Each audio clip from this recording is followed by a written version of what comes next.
Paving this shit crank.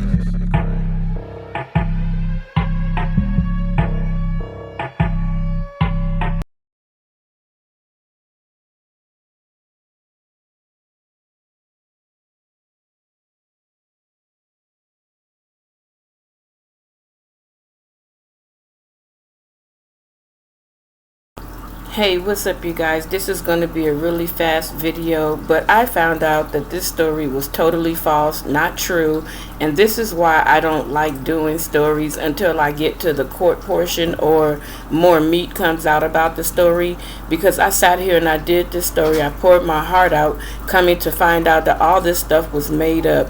This doesn't make any sense, but still, even though it's not true, my suggestion is to still, look out for yourself, be careful, be watchful, and make sure you take care of your loved ones and make sure that your loved ones are safe.